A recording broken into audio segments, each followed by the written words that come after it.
pretending to be healthcare workers and distributing masks doused with a chemical leaving people unconscious. It's one of several ways thieves are now targeting people at their homes, according to experts. Giovanni Dennis has part 2 of our primetime news feature, Guarding Against Christmas Thieves.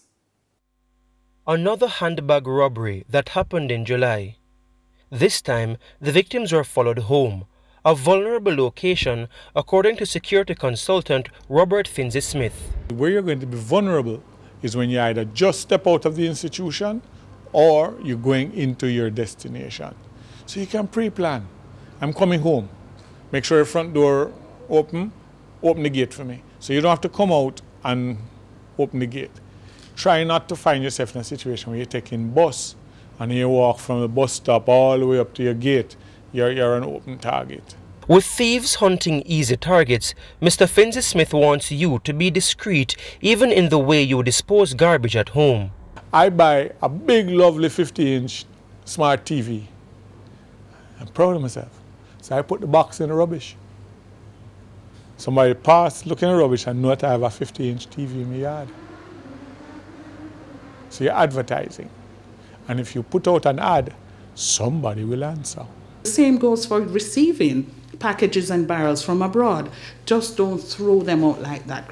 Break down. If it's a barrel and it has name and contact information, just get a little paint and mark it out.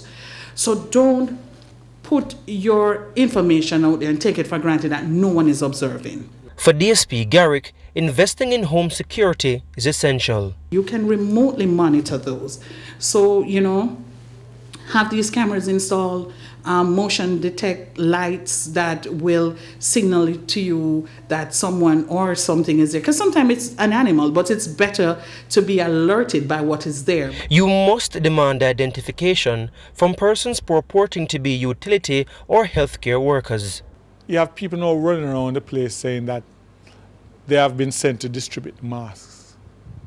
I want to make sure it fits properly according to protocol. And you put on the mask and you wake up with everything gone because they've chloroformed the mask. What do you mean? What are they doing with the mask? Chloroform inside this. What is chloroform? What is chloroform? It's a chemical that will make you go to sleep. Be skeptical too about accepting random gifts. Jamaicans love freeness too much. So anything we say we're giving away, people willing to take. You have a situation where people say, hey, this lovely key ring, put your keys on it, you're good. So that's nice. You put on it and it's a tracker. So they know where your car is. Giovanni Dennis, TVJ News.